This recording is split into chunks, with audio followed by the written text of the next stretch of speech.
Bienvenue sur le board. J'arrive.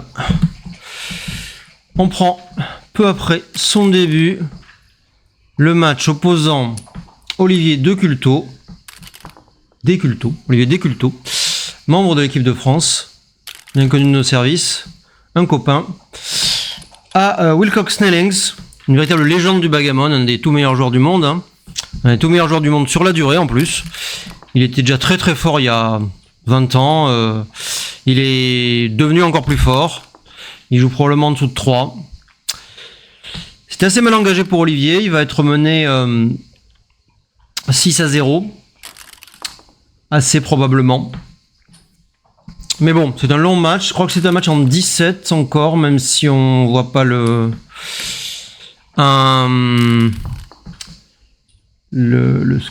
score à atteindre sur le scoreboard là. Bon. J'ai pas pu suivre complètement le début. Je pourrais pas non plus rester très très longtemps malheureusement. Dans une grosse heure, je dois probablement partir. Mais je voulais quand même suivre notre ami pour ce match. Donc c'est les 16e de finale de l'Undefeated du championnat du monde, donc virtuellement les 32e de finale, si vous voulez, du championnat du monde, puisqu'il y a compter un match en plus que posera le vainqueur du tableau sans défaite au tableau. Ah ben voilà, j'arrive, ils prennent un break. Non mais qu'est-ce que c'est ça? Au tableau.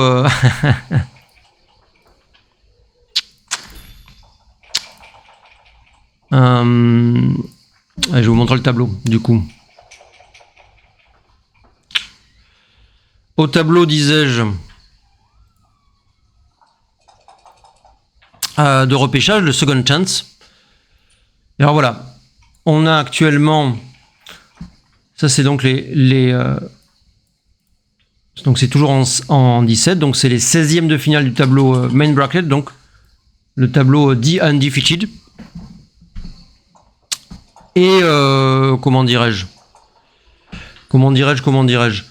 le vainqueur de ce tableau affronte le vainqueur de l'autre tableau. Alors là on a Olivier Deculto contre Wilcox Snellings. Donc Olivier a quand même passé pas mal de tours déjà, si on regarde bien. Il a où est-il Olivier Deculto? Bon, je sais pas où il est, mais enfin il vient de tout du bout, et il a remporté donc 3 matchs ou 4 matchs, et il arrive là. Il reste quand même beaucoup de bons joueurs. Christoph Wagner, l'allemand, très fort. Jürgen Granstedt, qui a gagné déjà 3 fois le championnat du monde, qui est en course pour une 4e victoire. Wilcox Snellings, bien sûr. Peut-être le plus fort de ceux qui restent, Wilcox Snellings. Mais il tombe sur un os, en la personne d'Olivier Deculto. On a Steve Sachs, là. Je pensais qu'il était... Apparemment, il est américain. Je pensais qu'il était anglais, je sais pas pourquoi. Ouais, Wilcox Snellings joue sous le drapeau du Costa Rica en réalité, mais bon, il est censé être américain à l'origine, mais enfin bon, il a dû s'expatrier. Je ne sais pas. Alors Didier Assaraf, le champion du monde, je sais plus quelle année, mais le champion du monde il y a pas longtemps, il y a 3 ans, 3 ans je pense. Opposé à Steve Sachs, donc très bon joueur. Et des gens que je connais pas, Elia Gougaï, israélien, Reza Ali. J'allais dire iranien, c'est le drapeau indien ça. Bon, je veux pas me tromper sur les drapeaux. Enfin bon, voilà. Eli Romy qui a déjà gagné aussi. Ouais. Donc en fait, comme vrai poids lourd, on a surtout l'allemand Kimon qui est peut-être moins fort que Wilcox Snellings bien sûr, même que Christoph Wagner sans doute, mais qui est quand même un très bon joueur. Et Jürgen Granstedt aussi. Donc on a une série de joueurs de très haut niveau. Et notre Olivier Deculto au milieu de tout ça, qui se ferait un chemin. Donc s'il remporte ce match, il serait opposé au vainqueur de Eli Romy contre Armando Balbi. Et puis voilà, encore une ronde, 2 rondes, 3 rondes. Et après, il affronterait le vainqueur du tableau Second Chance. Hein. Donc là, vous voyez que Mochi est encore en course, par exemple. Mortel Molm aussi, bien connu. Et bon, je vais pas tous les faire. Alain Babillon, qui devrait jouer contre Sander Lilov. Je pense que tout le monde le connaît, hein, Sander Lilov. Le Danois qui a affronté Mochi en finale de l'UBC l'année dernière. Et ça va reprendre, donc j'enlève ces trucs du milieu.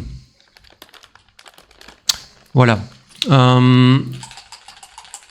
Faites-moi savoir si le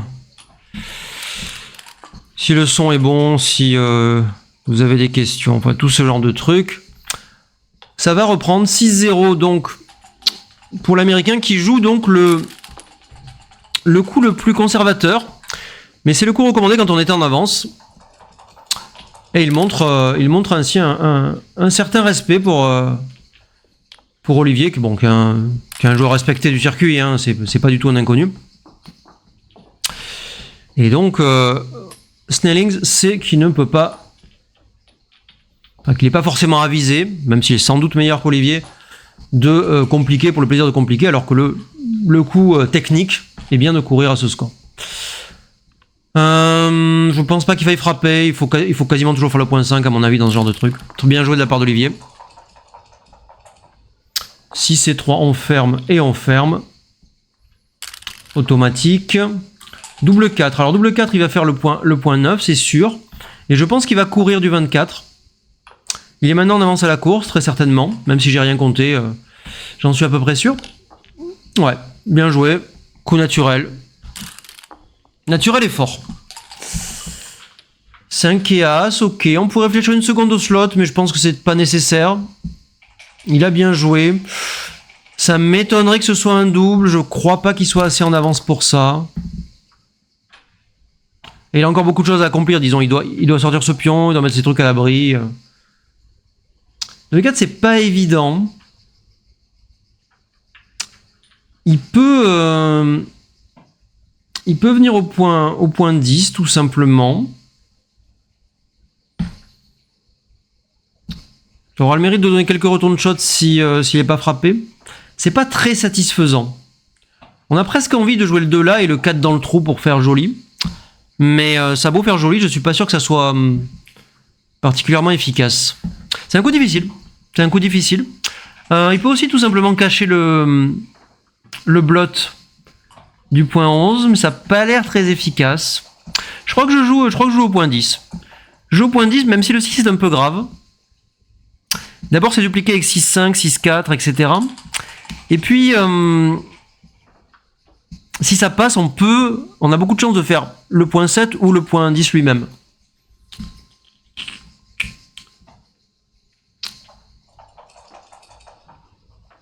C'est un coup complexe, hein, il y a beaucoup d'options. Il prend son temps, il a tout à fait raison. En fait, le point négatif du coup que je propose, aller au point 10, c'est la double frappe. C'est principalement 6-1, en fait, qui a un G qui fait un gros swing. Cependant, je pense que ça a aussi pas mal de qualités qui ne sont pas à négliger. Après, d'une certaine manière, on préfère être frappé par le midpoint que par l'encre. On préfère qu'il casse le midpoint que l'encre. Je pense pas que ça puisse être ça. Le midpoint est trop fort, le point 11 est moins fort. Ça, je préfère largement aller au point 5. Ouais, et il se décide pour le coup que j'ai proposé. J'étais moins convaincu à la fin qu'au moment où je l'ai proposé. Mais je pense que ça a quand même pas mal de vertus. À tout le moins, ça peut pas être un coup totalement hors de propos. 5 et 2 automatique. Peut-il doubler? Quelles sont ses pertes de marché? Alors il faudra avoir la course, je ne l'ai pas. Bon, il doit fermer le point 10, c'est certain. Et 13-9 et... Ah, je dis que c'est certain, mais ça l'est pas. Non, mais je pense que ça ne sert à rien de donner un 6 dans cette position. Alors qu'il y a quelques duplications remarquées. Hein. 6-1, 6-2, 6-3 ferme le point et...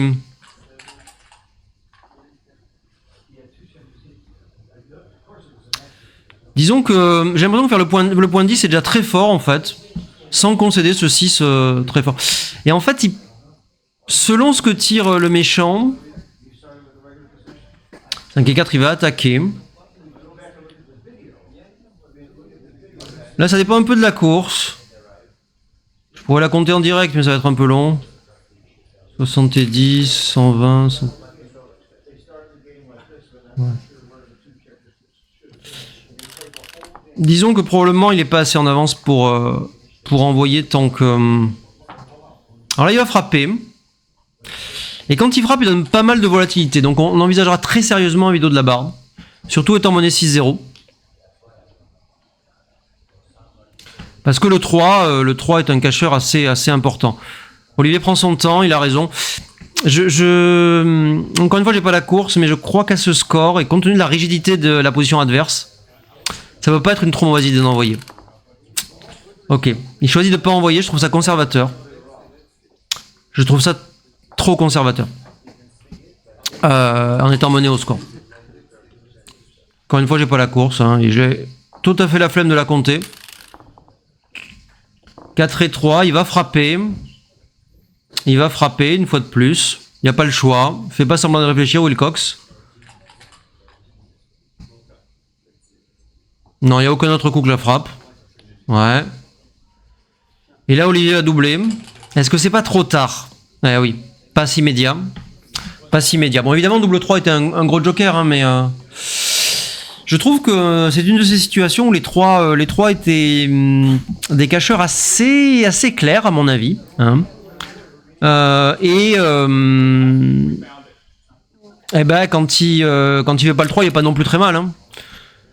Donc mener 6-0, je pense que ça pouvait pas être une trop mauvaise idée d'envoyer.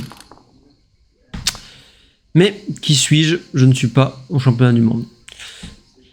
Il frappe, bien joué. 4 et 2, normalement on rentre en 2 et on joue 13-9 dans cette position, si ma mémoire est bonne. Voilà, c'est des positions qui sont connues. Olivier prend le temps de se les rappeler, hein, mais je pense qu'il les connaît aussi bien que moi. Alors, voilà, il y a une vague hésitation à frapper, mais je pense que c'est ça, effectivement, dans celle-là. 5 et 4, ils doivent faire le point 10 et le point 18, c'est bien plus fort que de faire uniquement le point 4. Hein, pas beaucoup d'hésitation là non plus, bien joué. Faut jouer vite ce genre de coup, hein, pas besoin de perdre du temps, qui sera précieux à notre moment. Alors le 3, il y a un argument assez massif pour monter, ouais. Gardez la flexibilité, toutes les piles sont par 3, vous voyez. Ce qui est plutôt signe de 1, le point 7, et on est malheureusement obligé de mettre un pion au point 2. Alors il y avait un argument pour laisser le pion au fond et faire le point 3 à la place de ça. Mais bon, j'aime bien comme il a joué. La prime de 4 trouées, enfin, de 5 trouées si on veut, quand même puissante. 5 et 2, il va faire le point 4. Je pense que faire le point 4 est plus fort que faire le point 2 dans cette position.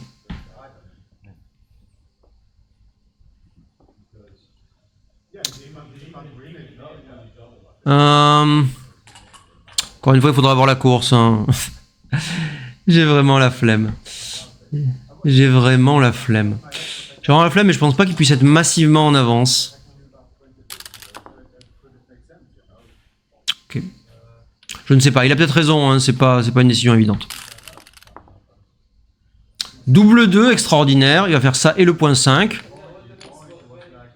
Et il a un double passe sur un gala. Au moins. Peut-il jouer le too good dans une position pareille? J'en doute un peu, mais c'est pas impossible. C'est pas impossible parce qu'il est probablement en avance à la course. Et... en fait, ça dépend du scénario où eh bien, il fait rien de spécial. Enfin, il fait 5 et 2. 5 et 2, ça faisait pas le point. Hein. Il fait 5 et 2, l'autre rentre. Et là, qu'est-ce que ça vaut? Si ça c'est un pass, alors c'était too good.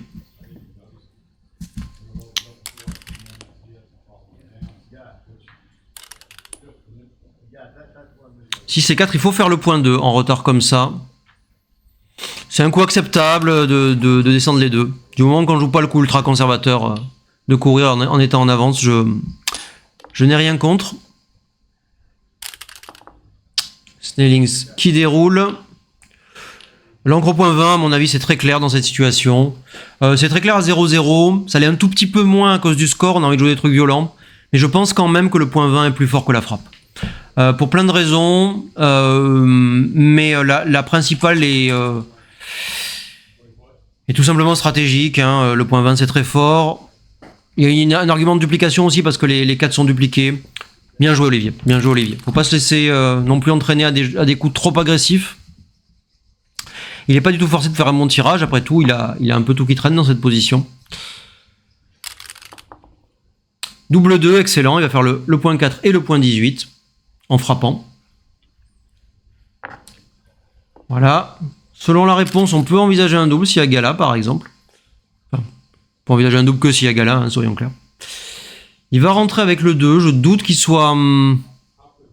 puisse rentrer au point 20. S'il rentre avec le 5, c'est pour aller au point 18. Donc l'hésitation est entre barre 18 et barre 23. Non, je pense pas qu'il puisse rester au point 20. Je pense que ça serait mal joué.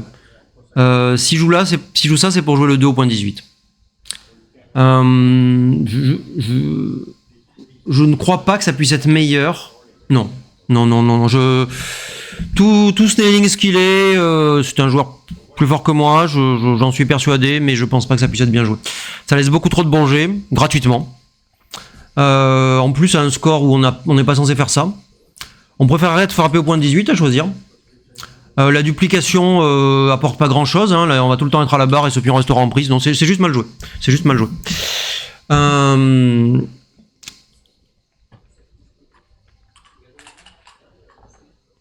Alors j'ai peut-être tort. Hein. J'ai pas Extreme Gammon pour me le dire. Mais enfin, je vous donne mon avis.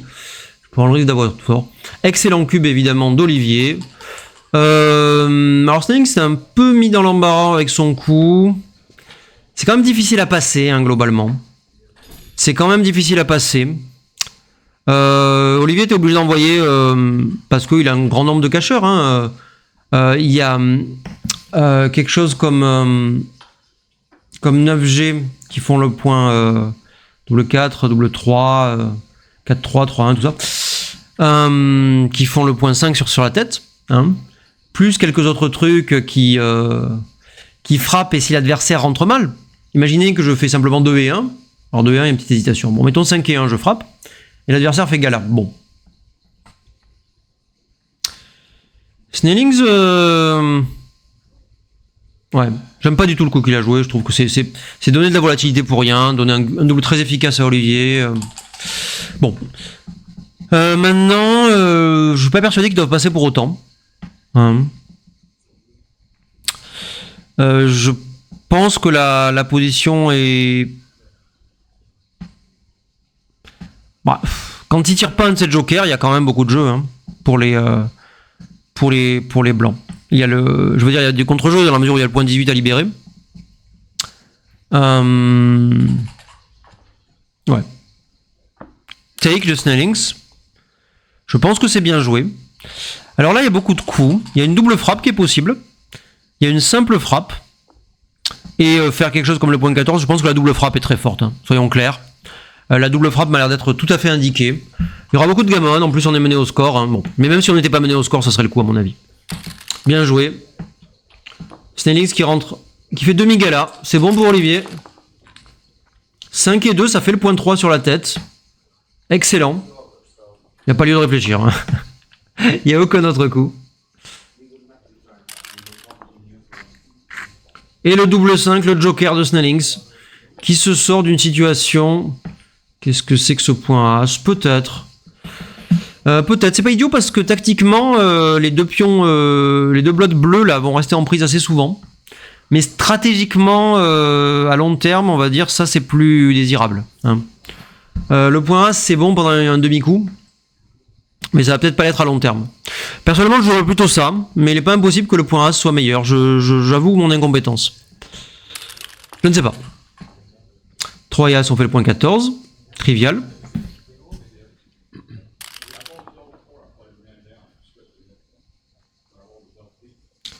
Trivial. Et Olivier conserve une bonne position. Le point As fait par Snellings lui enlève quand même pas mal de chances à long terme. Son jeu d'encre est dévalorisé de ce fait. Là, il doit probablement lâcher le point 14 avec, en jouant du 14 au 8. Ouais, il profite du fait qu'il y a un bloc dans le camp adverse, que le board adverse est pas fort. Bien joué, bien joué. 5 et As, il va faire le point 4. Voilà. Donc voilà, il a pas le jeu rempli de... avec beaucoup de gammon, on va dire, qu'il espérait. Il a quand même une très bonne position. Je soupçonne qu'il peut même jouer au point 11. Parce que 8-6 est un peu rigide. C'est un peu rigide, ça. J'aurais passé un tout petit peu plus de temps sur 13-11. Parce qu'il est vrai qu'on concède quelques 6, mais est-ce que l'autre sera si enthousiaste que ça à frapper? C'est pas sûr. Ça concède quelques retourne shot, y compris au point 5. Compte tenu du score en particulier. Si c'est As, je pense qu'il doit jouer passif par contre. Faire le 7 et sans visage. Mais personnellement, j'aime pas. Je jouerai 13-6 et ouais. Voilà, tout simplement. Il n'y a pas d'énorme avantage structurel à jouer l'autre. Il va se loter au 5, c'est bien joué. Si c'est 3 automatique, on va au point 4.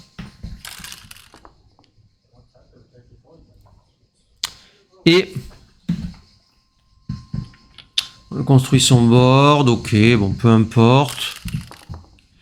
Il a réussi à avoir du board quand même. On fait le point 2 avec Olivier. Enfin, avec Olivier. Olivier fait le point 2. Nous le soutenons dans cette démarche. 6 et A, c'est un très très mauvais tirage pour Snellings. Je pense qu'il doit monter au point 18 et jouer 7-6. C'est très désagréable, mais je ne vois... Alors, il peut jouer au point As et jouer 4-3 ou 3-2. Ça paraît pas très constructif. Ça donne quand même beaucoup de gammon sur les As. Je suis pas du tout sûr qu'ils doivent faire ça. As qui frappe, bien joué. Alors 6-2 est typiquement une fausse bonne idée. Et à mon avis, il doit jouer au point 8, tout simplement. Pourquoi je dis que c'est une fausse bonne idée? Parce que ça amène un constructeur pendant un demi-coup, c'est très joli. Mais le pion sera très mal placé à long terme. Je pense pas qu'ils doivent jouer ça, non. Ça me paraît être... Par contre, maintenant, il doit frapper. Il doit frapper. Ça lui donne énormément de gammon. Et en plus, il y a le blot dans le camp adverse. Le board adverse, c'est pas si faible, mais il y a le blot au point 3 qui valorise ce type de jeu. Oui, Olivier, tu dois frapper. Tu dois marquer 4 points dans cette partie. Tu dois essayer de marquer 4 points. Tu le sais. Tu as raison de regarder, mais tu sais que tu dois le faire. Ok. Là, c'est pas très clair si on doit jouer 13-7 ou... Je pense que je jouerai 13-7. Parce qu'il faut maximiser nos chances de fermer ce point. Et que les séquences, quand même, il faut pas surestimer les séquences où il fait un As, on fait gala, il re-rentre, on refait gala, et il y a tout en prise. Ça existe, mais c'est pas des séquences si nombreuses que ça. Par contre, les séquences où c'est important qu'on ait ce 6 pour fermer à l'As, eh bien, sont quand même assez nombreuses. Donc alors là, exceptionnellement, il faut peut-être couvrir le point As, ouais, comme ceci. Ça m'étonnerait pas que ce soit le cas, parce que on conserve tout de même pas mal de gammon. Ouais. Je crois qu'il doit faire ça. C'est pas joli, mais il conserve quand même pas mal de gammon. Et les As sont quand même assez graves de ce point de vue. Je suis pas sûr qu'il ait bien joué. Peut-être a-t-il bien joué. Il a joué assez vite, il a l'air confiant, peut-être a-t-il raison. Ok, bien joué. Il est récompensé en tout cas. Et son adversaire qui sort et qui ferme. Olivier qui fait une sale tête. Il a beaucoup de mimiques, hein. Il doit enlever le pion, il le sait, il n'y a pas le choix. Oui, Olivier, c'est bien joué, tu laisses 7G, mais tu peux pas les éviter. Raté. Allez, on rentre. Voilà. Il y a très très peu de gammon maintenant, mais il y a aussi très peu de chances de perdre. Il est très probable que ça va 6-4 à l'issue de cette partie. Il n'y a rien de très technique, il y a un poil de gammon. Il faut sortir de pion là quand même pour ce poil de gammon. Oui, vas-y. Mais c'est pas massif, voilà. Voilà, toutes les chances de gammon viennent de disparaître, en gros.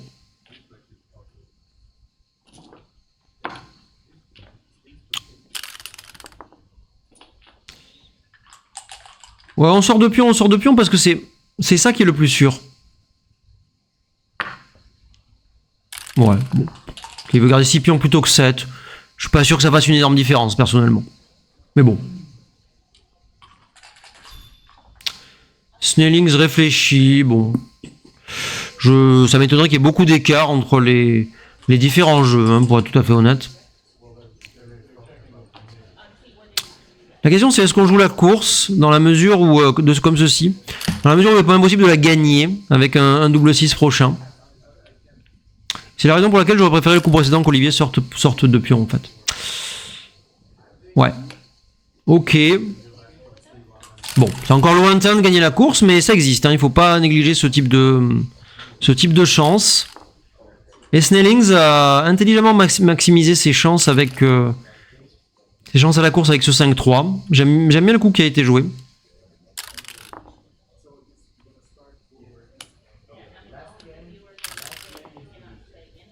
Double 5, ça sécurise Olivier. Double As, ça le sécurise encore plus. Et ça va faire 6-4 comme prévu, selon toute probabilité. Il y a encore une chance, puisqu'il a moins de 8 pions, que Snellings gagne, en commençant par double 6 ou double 5. Ce n'est pas le cas. 6-4. Et Olivier continue sa remontée. Bien joué, Olivier. Quelques positions intéressantes. Un coup étonnant de Snellings. Alors, on peut me tromper encore une fois, hein, mais je trouve que ce rester au point 20 était assez dangereux. Accompagné de cette duplication un peu douteuse, là.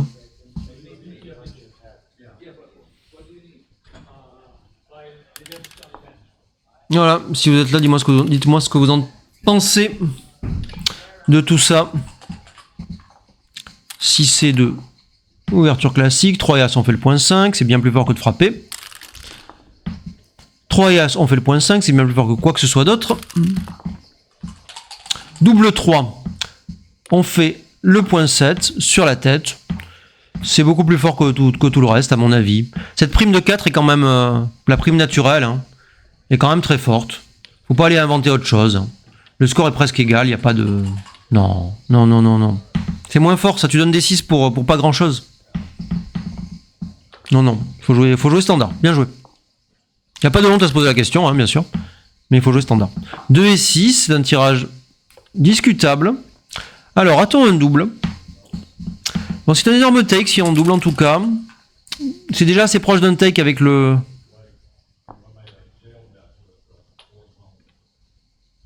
Ouais.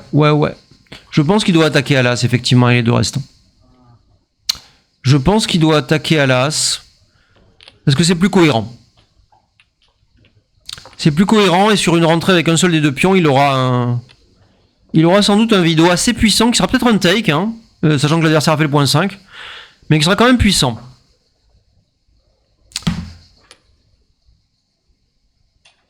Je trouve que c'est deux plans un peu contradictoires et en fait je vois pas comment on va valoriser le vidéo. Ah, sauf s'il fait gala. Là on va valoriser le vidéo en doublant.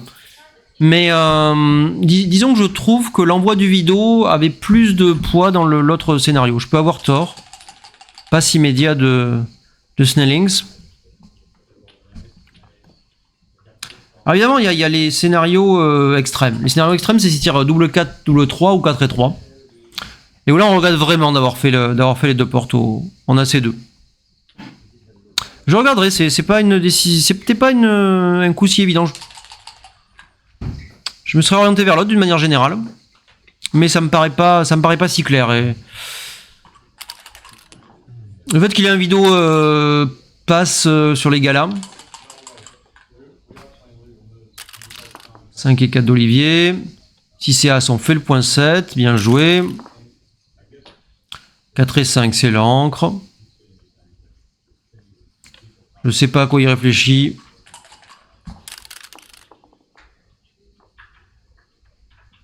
Vous verrez souvent les très bons joueurs comme ça réfléchir sur des coups qui paraissent évidents. Alors là, il est vraiment évident, j'ai envie de dire. Mais parfois, ils vont trouver le coup qui est inhabituel. Les gens du niveau et de l'expérience d'Olivier peuvent jouer très bien en jouant très vite en fait. Mais on cherche tous à faire un peu mieux que ce qu'on pourrait faire en jouant très bien et très vite.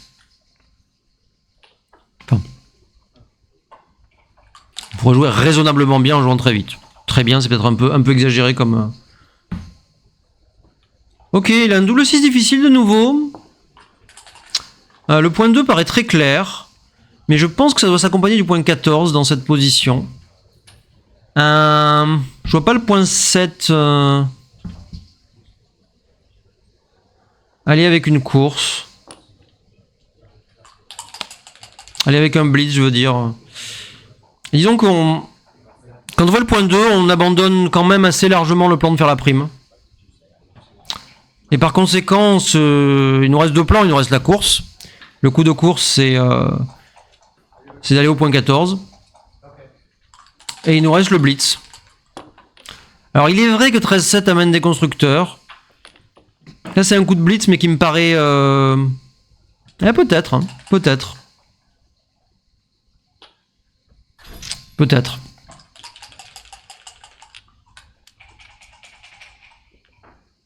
Je ne sais pas. On le sent fébrile, hein, Olivier, il bouge beaucoup les pions. Beaucoup plus que d'habitude.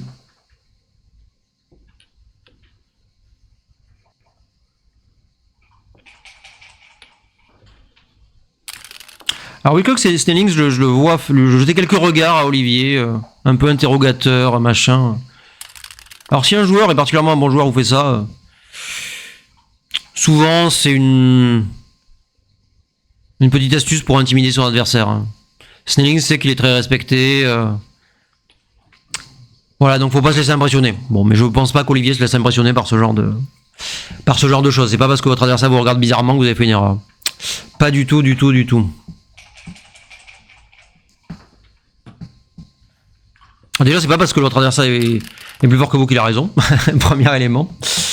Et certains joueurs le font même un peu exprès pour déstabiliser, bon.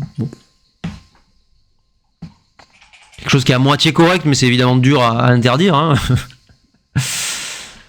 Ouais, j'aime bien le coup proposé là par Olivier. On peut partir du point 20 aussi. Compte tenu du fait qu'on a le meilleur board et une certaine avance à la course. À n'en pas douter. Là, Snellings doit probablement attaquer. Pick and pass en fermant le point As. Je vois pas de coup alternatif très satisfaisant. Je pense pas qu'ils doivent jouer ça. Ça me paraît laisser l'adversaire partir tout simplement.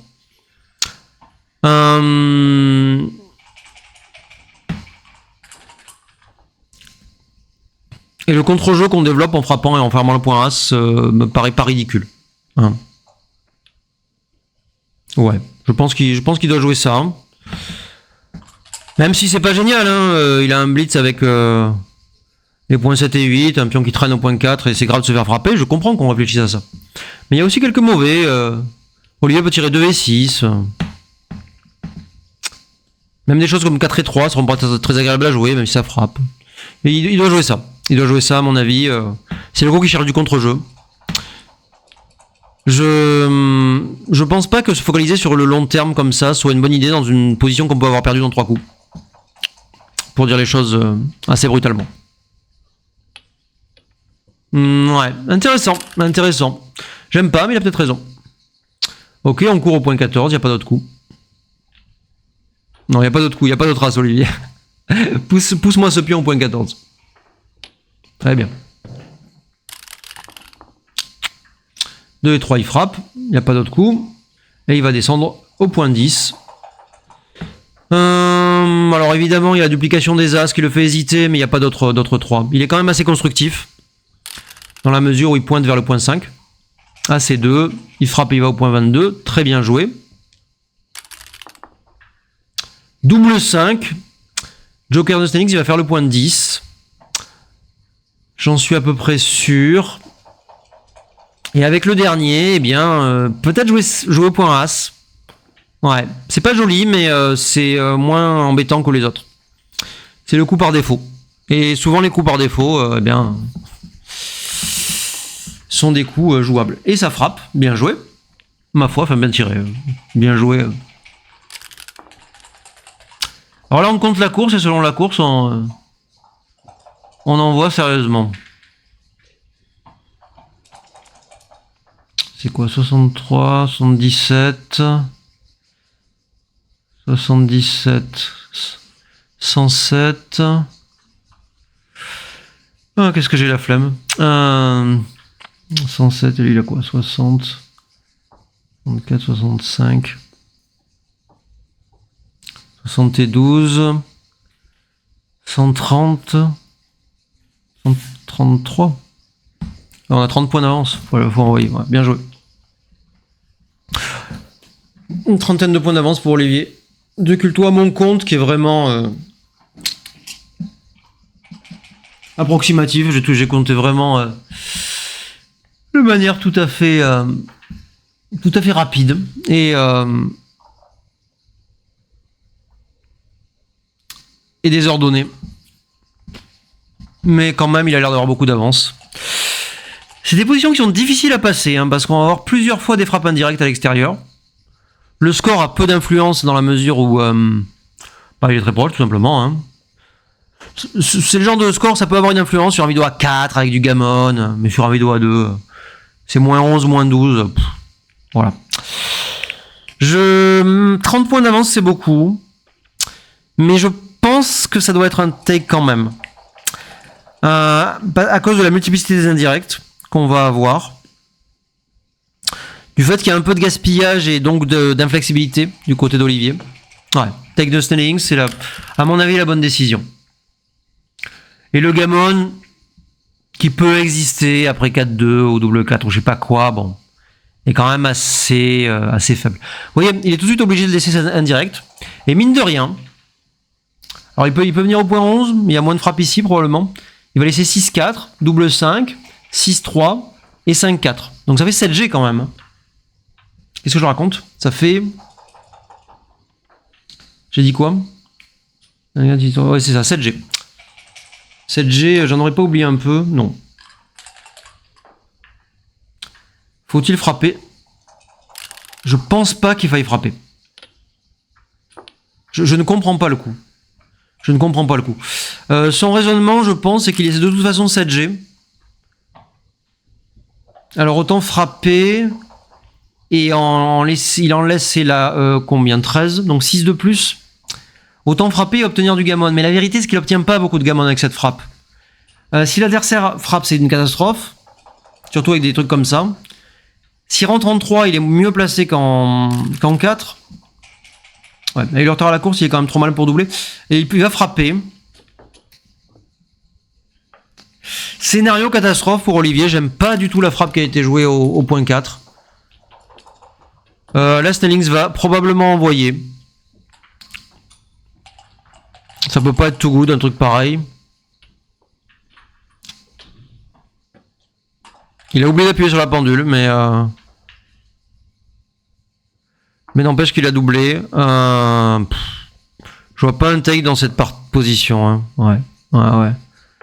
Terrible retournement pour Olivier. Alors, j'aime pas du tout le choix qui a été fait de frapper au 4. Déjà on a 6 G de plus, c'est pas du tout négligeable. Et en plus il y a des jokers parce que 4 As ça ferme, il y en a quelques autres, 4 et je sais pas quoi, 4 et 5 ça fermait. Ça frappe et ferme. Et on n'est pas l'équivalent, à part peut-être double 4. Qu'est-ce qu'il y avait comme G qui frappait et fermait? En double 4 ça frappait pas. Double 5, double 5 frappait et fermait. Double 5 ça frappait, double 4 ça frappait pas, non. Double 5 frappait et fermait donc. Mais à part ça, il y avait peu de G qui laissaient un frappé ferme. C'est des positions typiques de jeu d'encre où de toute façon on n'a pas beaucoup de gammon. Je pense pas que son coup était bien joué. Je pense pas que son coup était bien joué. Peut-être, ouais, je sais pas. Je sais pas.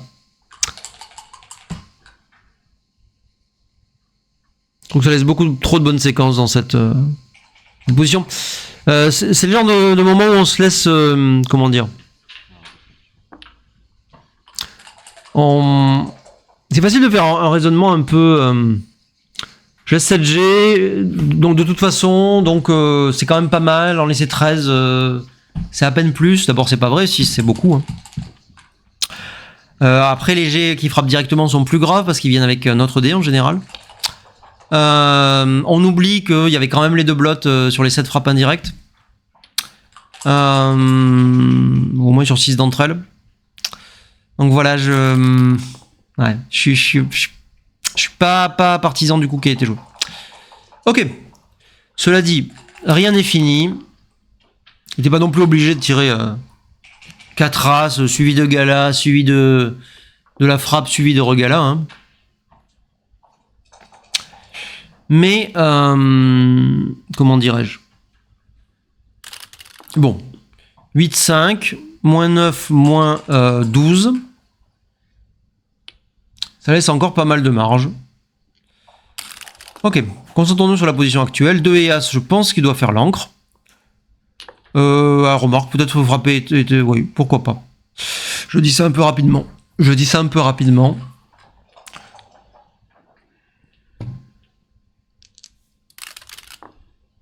D'une manière générale, l'Olivier choisit plutôt les options agressives. Alors, c'est lié au fait qu'il est mené dans le match, peut-être. Peut-être aussi se laisse-t-il un peu impressionné par son adversaire. Se dit-il, comme je joue un joueur plus fort, je dois être plus agressif. Faut pas surajuster à ce genre de choses, à mon avis. Alors là, envoyer, ça peut pas être un drame.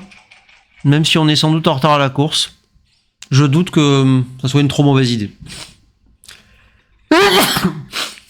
Si on ferme le 4 et que l'adversaire fait Gala, on aura perdu le marché et on sera jamais très très mal dans cette position. Ouais, j'aime bien le double. Si c'est 4, c'est magnifique. Ça ferme le point 4 et le point 7. Très bien, on se remet dans le match. 3 et 5, c'est un joker de Snellings, bien sûr. 2 et 5, on refrappe.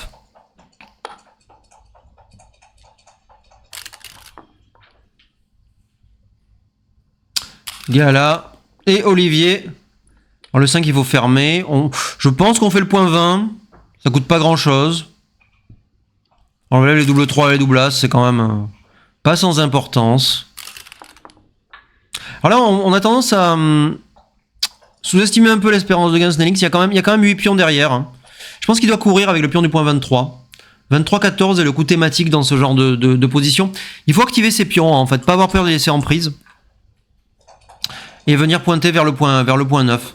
Je pense pas que ça soit... Je pense pas que ça soit le coup. Mais peut-être.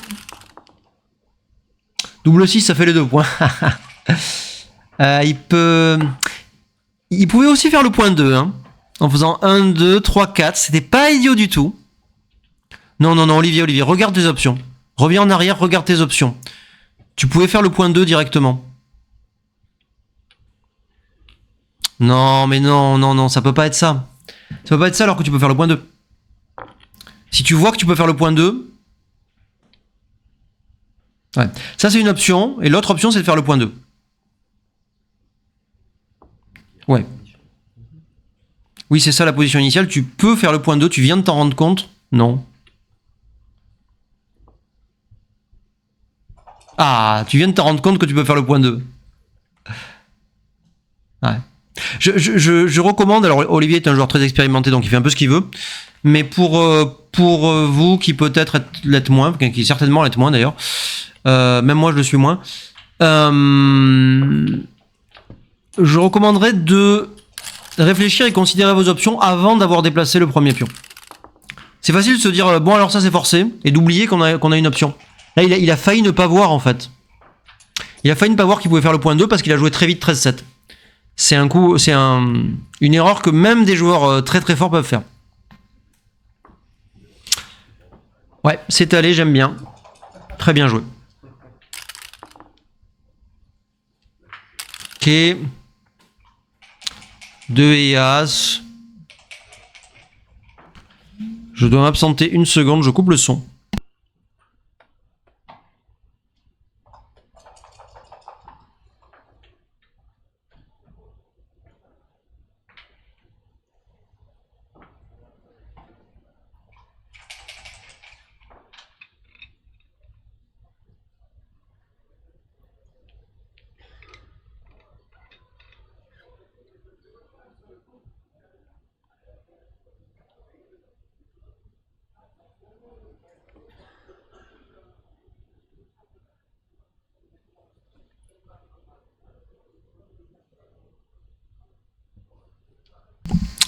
Bon, pardonnez-moi cette interruption momentanée du son, mais pas de l'image. Tandis que je parlais, la position n'a pas beaucoup évolué. Alors, je dois vous informer que d'ici un quart d'heure maximum, je vais devoir arrêter le stream. Hein. Voilà.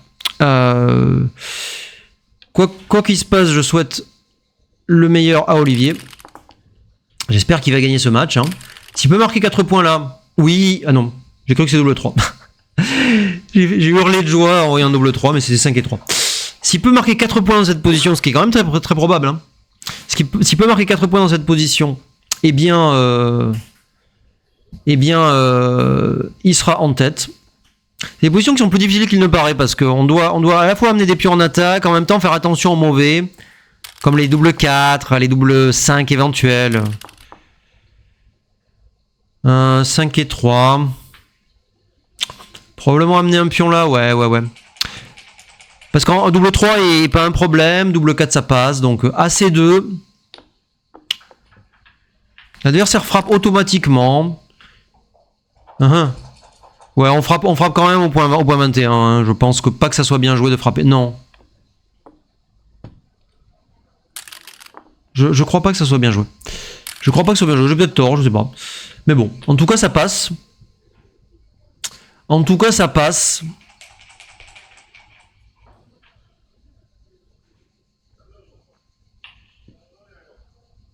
Et Olivier est sur le point de marquer 4 points. Double 4 c'est un mauvais, mais ça va passer. 2, ça passe juste. 3 à 4. Et il est archi favori pour faire gammon dans cette position.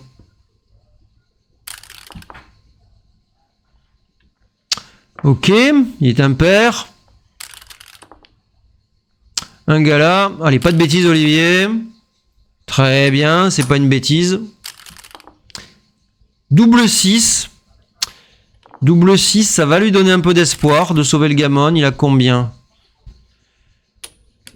13 crossover. Il doit être outsider pour le sauver, mais il y a des chances quand même.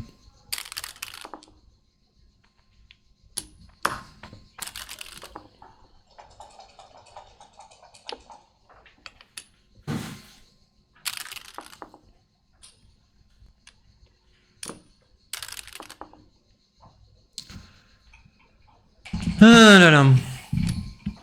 Bon. Ça devrait aller. Fais pas trop d'as quand même. Arrête tes bêtises. Je suis pas certain de ce qu'il faut jouer là. Pour être tout à fait honnête. Peut-être valoriser le double 3 comme ça, c'est pas idiot. Double 3 et double 2 sont valorisés. Je ne sais pas. Je ne sais pas. C'est pas impossible que ce soit bien joué. Peut-être qu'il fallait jouer le coup évident. Faut réfléchir dans ce genre de cas. Ça dépend un peu du nombre de coups qu'a votre adversaire pour rentrer. 3 et 2. Ouais. Il réfléchit parce que s'il rentre bêtement le 3 et 2, il a pas le double 5. Donc ouais, il va mettre au point 5 comme un bon joueur. Il peut pas avoir le double 3 de toute façon.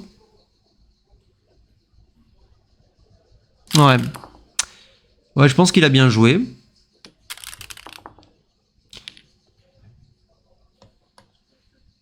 « 4 et 1, il abandonne, c'est une erreur.